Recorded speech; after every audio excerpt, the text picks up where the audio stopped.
Arguing with him in front of everyone had already been embarrassing, but nothing compared to the moment when his hand hit my face without hesitation. The sharp sound echoed through the room, and for a second time seemed to stop. I didn't feel the pain right away, just a buzzing sound drowning out the murmurs around me and heat spreading across my left cheek as if something were burning. I brought my hand to my face, trying to understand what had just happened, while his eyes stared at me with a mixture of fleeting regret and contained irritation. The boy I had been in love with for as long as I could remember, my neighbor, my childhood friend, had just slapped me in front of the whole class. When the anger finally subsided, there was no room left for apologies or fond memories. I deleted everything: his number, messages, photos. He looked at me in bewilderment, as if he couldn't believe I was capable of taking that step. "It was just a slap, Elsa. Why all this?" he asked, bewildered. I replied firmly, staring into his eyes. Yes, it was just a slap. But that just weighed tons on my chest. Until that moment, I had tolerated the jokes, the indifference, the growing coldness. After all, we grew up together. Our parents were best friends. We lived on the same floor. We saw each other every day. Since I was a child, I had followed him like a shadow. When my classmates tormented me at school, he was the one who intervened. One day, a boy chased me, stuck gum on my chair, pulled my hair, and put firecrackers in my pencil case. I cried until I couldn't cry anymore. My parents wanted to make a scene, but it was his father who had the most impact. He asked his son to take care of me, and he did. The next day, he came into my classroom and beat up that boy and his friends. Since then, I haven't left his side. I started calling him my brother, even though I knew my feelings went beyond any definition of brotherhood. He said it was weird to hang out with a fragile girl, that it wasn't something boys did. But over time, he got used to it. He even started to reciprocate, albeit subtly. I remember well the day our parents joked about a possible marriage between us. He blushed, but squeezed my hand. At that moment, I swore to myself that I would be his. But everything changed when Clara showed up. She entered our classroom halfway. Through our first year of high school, she had light brown curly hair, the kind that looks like it came out of a commercial. She walked around with an air of superiority disguised by rehearsed smiles. When she saw me for the first time, she laughed loudly. "What's this, a pink Barbie?" she said, looking at my backpack, my cup, my hair clip, my shirt, my cell phone. Everything was pink. I always liked the color. It was my refuge, my little universe of comfort. But at that moment, I felt ashamed for the first time. Not for myself, but because everyone laughed, and he didn't say anything. From then on, Clara began to target me with veiled mockery. During cleaning time, when I used a pink handkerchief to wipe the broomstick, she commented, "Here comes the princess with her frills." When I got tired of moving the desk by myself during a reorganization of the room, she shouted, "Call the knights. The princess needs help." The boys, enchanted by her false charisma, laughed and supported each provocation.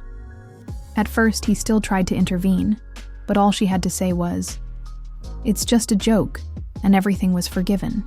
He even agreed, saying that I had a certain princess complex. That hurt. More than any joke, more than the slap. It hurt because, deep down, I knew that he really thought that about me. That he thought I was fragile, spoiled, silly. And yet, I loved him. Deep down, maybe I knew I was too small for him. When we traveled during the holidays and I came back tanned, everything got worse. I didn't care much, because I knew that after a few days at home, my skin would return to its usual tone. But those sunny days at the beach with my parents marked not only my skin, but also my perception. Something in me was already beginning to darken inside, and it wasn't just my tan. The start of school after summer vacation brought with it a storm that I didn't yet know how to face. I wore a light pink shirt under my uniform. Something simple, part of who I was. And that was enough for Clara to find ammunition for her mockery. Her voice cut through the air with feigned exaggeration. "Elsa, you're so dark and you're still wearing that pink. What a joke. You look more like a black puppy than a princess." Her laughter was followed by a chorus of laughter from the boys around her. And he smiled too. He didn't laugh out loud, but the corners of his lips turned up like a knife, slowly entering my skin. I was paralyzed for a moment, then felt the heat rise to my head, the blood pounding in my ears, and in a silent explosion, I threw the glass of water right in her face. The silence that followed was thick. Clara, wet, rubbed her face trying to wipe off her smudged makeup, coughing between offended and shocked. "Are you crazy?" she stammered. I stared at her and replied sarcastically, with the same affected intonation she used. "Makeup, false eyelashes, foundation. You're not a princess. You're a smile saleswoman, a beautiful phony." The atmosphere changed. The laughter stopped, and some boys came forward with disapproving expressions. He came to the front, stared at me with a look that mixed contempt and superiority. He took the glass from my hand forcefully and said, seriously, as if lecturing a spoiled child, "Apologize." I widened my eyes. "She called me a dog. You heard her." But he shook his head. "You responded. Now apologize for the water. Admit when you're wrong. Be mature. Don't be petty." As if it were that simple. As if I should bow down after being humiliated. "Clara will let it go. It's not that serious." I laughed, a bitter laugh, before saying firmly, "You apologize, you idiot." His response came like a bolt of lightning, a second slap, harder than the first. My legs buckled. I didn't attend any more classes that day. I ran home as if fleeing a fire. Inside my room, I tore shelves apart, shook cabinets, pulled out boxes and drawers. I took every object that reminded me of him. Letters, keychains, toys, notebooks, and threw everything into a cardboard box. Then I went downstairs and dumped everything in the building's trash. Without hesitation, I called my mother. "When you get there, tell Aunt Sue and his uncle that he's not coming back here and that he should stay away." When my mother arrived, the mark on my face was still burning.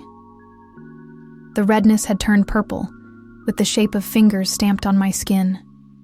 I told her everything. From the beginning.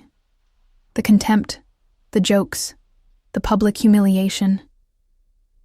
She listened to me in silence, and then, overcome with cold fury, she knocked on the neighbor's door. Aunt Sue was confused, not understanding why the visit was so tense. My mother told her everything.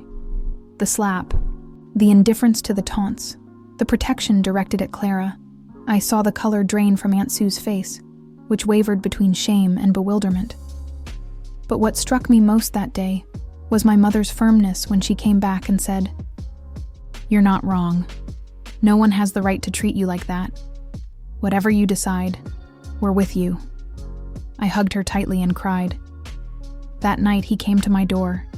He knocked insistently. I opened the door. His face was ice cold. "Why, did you throw away everything I gave you? Because now it all means nothing." My answer devastated him. He saw my face, the mark of violence stamped like a tattoo. I didn't think it was that bad. He tried to touch me, but I took a step back. For the first time, there was no warmth in my eyes. No hope, no tears waiting to be comforted. He looked lost. "I didn't mean it. I was just angry. You called me names. I just reacted." I interrupted coldly. "Let's get this straight. From now on, we're strangers. If you see me at school, pretend you don't know me, and don't come here anymore." When I tried to close the door, he grabbed my arm. His grip was firm and his eyes locked on mine. Guilt turned to anger. You're taking this too far. It was just a slap.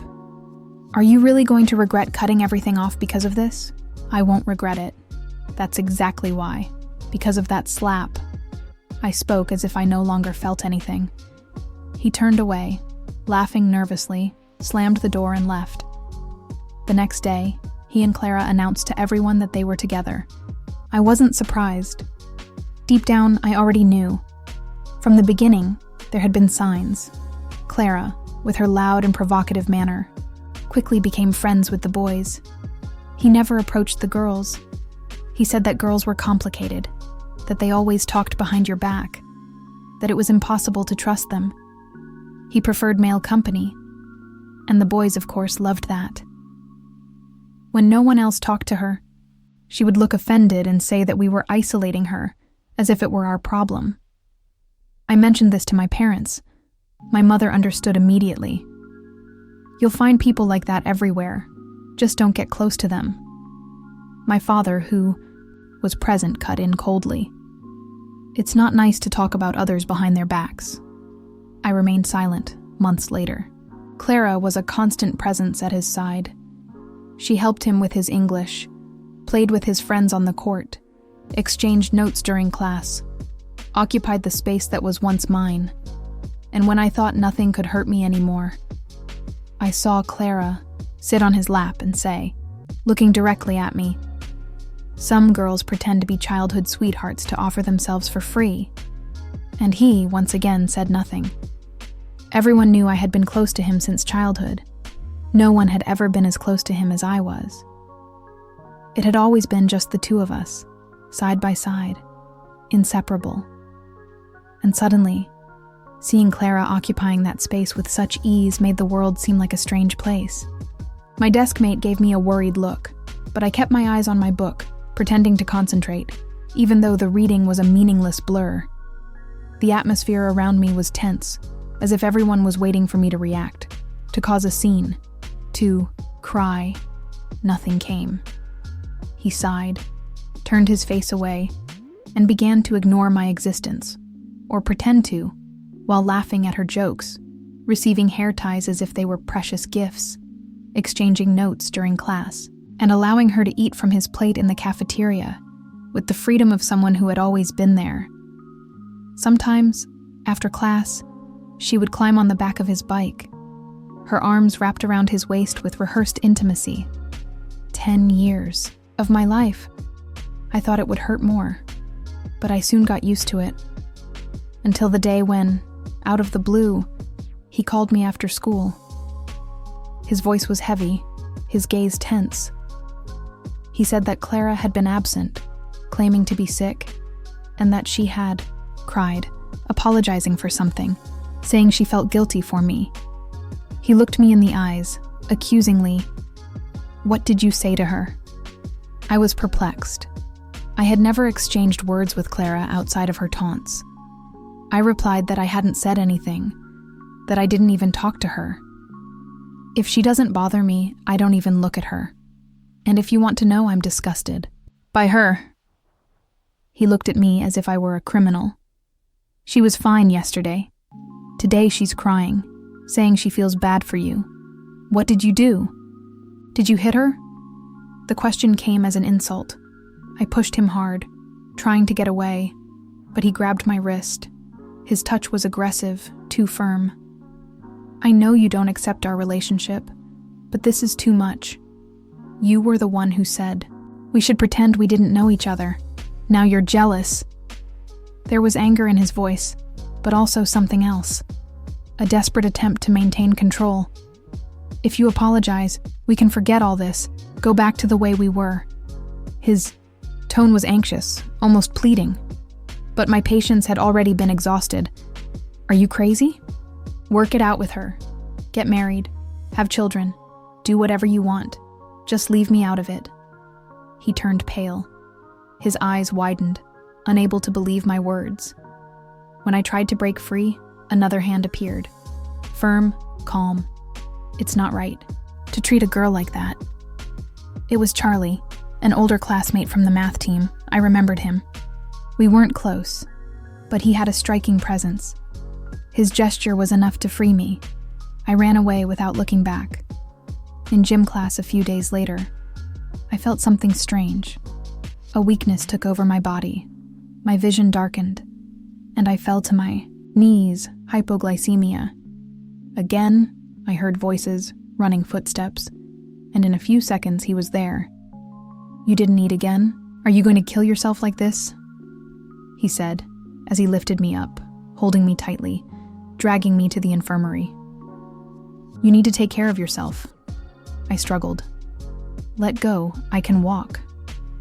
"Don't be stubborn, I just want to help." "You don't understand. I don't even want you to understand." He snorted. "You should be grateful. If that's what you think, then there's nothing more to say." He let go of me. He left. In the infirmary, Charlie was sitting on a stretcher. His knee was wrapped in a white bandage stained with blood. When he saw me, he smiled. What a coincidence. I nodded, trying to ignore the fact that he was much more injured than I was. I said I had tripped over a hole while playing basketball. I tried to be nice. "It was just low blood sugar." He smiled back. "Then we're recovery buddies." Over the next few days, we saw each other there all the time. During breaks, during morning runs. Little by little, Charlie became a familiar and pleasant face. It was easy to be around him. He didn't force anything. He didn't invade my space. He was just there. One day, he looked at me a little shyly. "Do you think our friendship could turn into something more?" I smiled, not knowing how to respond. He insisted. And over time, he started waiting for me, bringing me candy, sometimes my favorite drink. He would sit next to me, even without being invited, talking, making jokes. The other girls thought it was adorable. Rumors spread that we were together. I denied it, but no one believed me. "We understand," they said with that knowing smile. My classmate behind me leaned over. "Does he have abs?" I was confused. "How would I know?" She laughed. "Oh, come on. He must have. He never shows them. But you see him all the time. Share with us." I tried to remember. In the infirmary, he was always complaining about the heat, discreetly, lifting his shirt to wipe the sweat. I thought for a moment and muttered, "I think I've seen it. It's defined. But he's skinny." Before I could finish, the girl shouted excitedly, "I knew it." Issa, and then a high-pitched sound interrupted everything. His cup at the back of the room had shattered on the floor. His face was pale, his eyes fixed on me, as if he had been betrayed, as if that detail was the last straw of something he couldn't name. He bent down slowly to pick up the pieces of glass scattered on the floor. Blood dripped from his cut finger, staining the light-colored tile. And for a moment he stood still, staring at his own hand as if hypnotized by the pain. Clara approached, distressed, offering a tissue. But he coldly pushed her hand away and, under the surprised glances of the entire room, walked over to me. Blood dripped discreetly with each step. When he stopped in front of me, his voice was low, almost pleading. "I hurt myself. Do you have a bandage?" I stared at him in silence. He knew I always carried bandages with me, since childhood, because of him. At school, he was the one who got beaten up because of me. Boys pulled my braids, lifted my skirt, threw things at my pencil case. When I started elementary school, a boy who had a crush on me spread lies after I rejected him, saying that I cheated on my classmates and accepted gifts from several boys. Varone faced them all, one by one, until no one dared to mention my name with contempt. Once, they ambushed him and pushed him against the glass window in the school hallway. He fell, rolling among the shards of glass. Fortunately, it was the ground floor, but his arms were cut in several places. When I found him, his uniform was soaked in blood. Even so, he forced a smile and said he was fine. I cried, unable to do anything. From that day on, I started carrying bandages in my backpack. I never told him again when someone bothered me, for fear of seeing him bleed again. Even after we started to drift apart, the habit remained. Once he teased me about it, but his eyes sparkled. He liked my concern, until the day Clara saw a pink bandage fall out of my backpack and commented that it was childish to use Hello Kitty items as a teenager. He laughed and, agreed. I snapped out of my memory and shook my head. No, I'm not giving you any bandages. He didn't seem surprised. His face lost color, and a bitter laugh escaped him. I understand. His eyes, once so lively, went blank. After class, Clara blocked me on the way out. For the first time, she wasn't smiling, her expression heavy.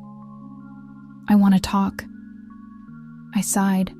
I was already exhausted from being the target between two people who said they didn't care. Just say it. She stared at me. I don't understand what's wrong with you. He still thinks about you. Since he started seeing you with someone else, he's been acting strange. I do everything, and he still looks for you. I didn't answer. You're spoiled.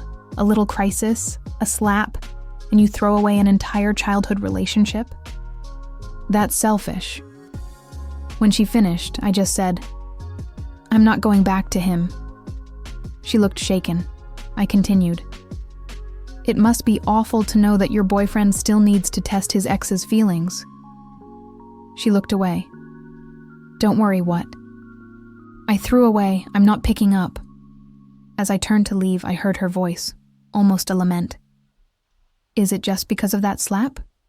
Yes, I replied without hesitation. Just because of that. That night, I got a call.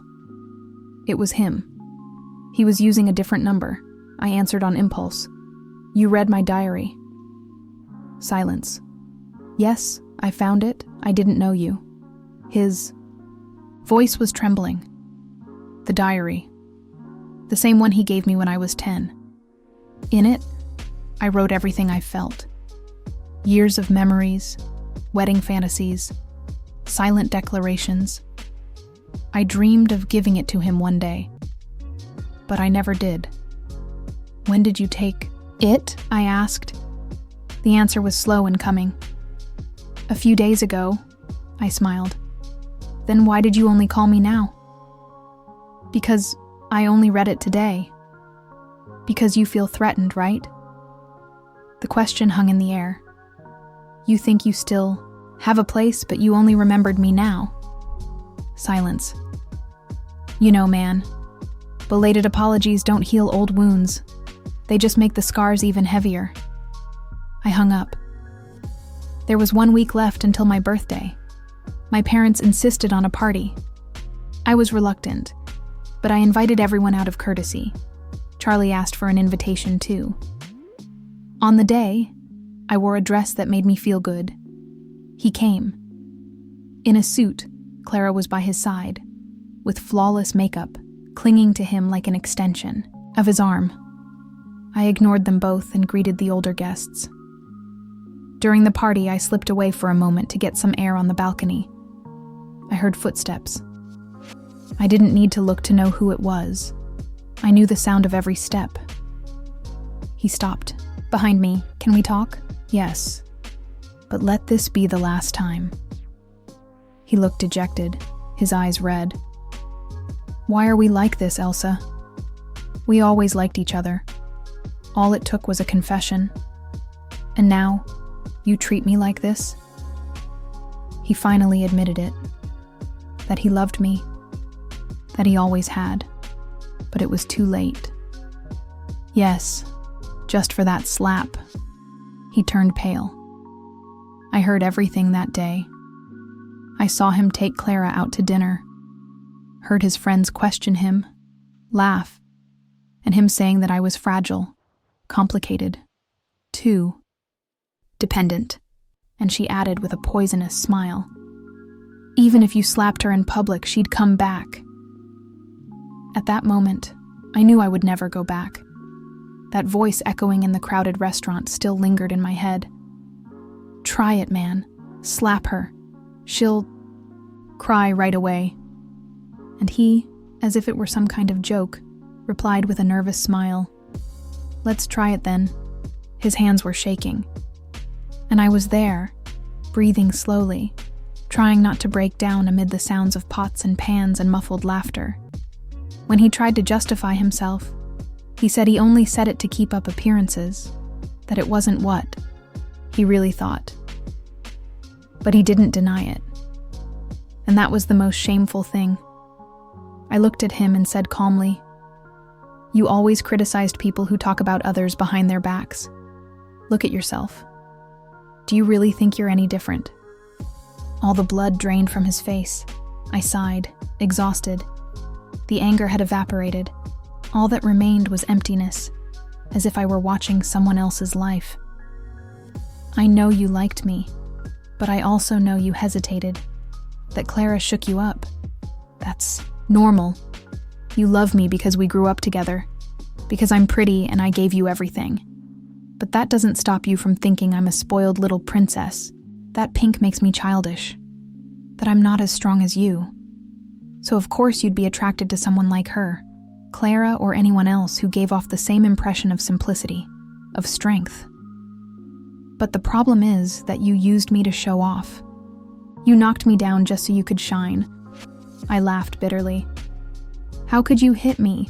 No one has ever hit me. Who do you think you are?" He looked at me, broken, as if my words had invaded the darkest depths of his consciousness. He didn't try to deny it. He just stood there, motionless, until a tear rolled down his cheek. "You don't love me anymore," he murmured. "I never loved you," I replied without hesitation. He turned pale, confused, lost. "I liked you. Yes, since school. But my feelings never depended on what you did. I loved you for my fantasies, for my daydreams, for the versions of you I created. I didn't need you to love me back, but I gave up, not long ago. And you know why? Because my face still hurts when I see you," I said, looking him straight in the eyes. All the color drained from his skin. After that, he broke up with Clara. I don't know why. She asked to transfer classes. He changed completely. He stopped hanging out with his friends and started following me around like a shadow. He bought me breakfast, helped me in the cafeteria, said he wanted to protect me. It was like we were back in elementary school, maybe even more. I asked him what he wanted with all that. He just shook his head and said he wanted to take care of me, that he needed to make it up to me. The truth, I couldn't get him away from me. No one could. It was suffocating, until my parents received an offer from the company, a mission in another city, the city where my mother was born, Aishan. This time, I decided not to tell anyone. I didn't want explanations or long goodbyes. One weekend, I sent messages only to my closest friends. Varone was the last to know. And even so, during that final week, he continued to treat me as if there was still time. He waited for me every morning, brought me my favorite snack, helped me get food, walked me home as if that would repair the damage. And the worst part was that he did everything with a sad look, as if he were about to break down at any moment, a look that used to melt me inside, but now it just bothered me. It was suffocating, repetitive, meaningless. When he finally found out I was leaving, I think something inside him broke. But there was no drama, no pleas, just that heavy silence, where he just repeated with his eyes that he wanted to stay. I couldn't get him away from me. No one could. But maybe distance would do it for me. That's what I hoped when my mom told me about Aichin, the place where everything could start over.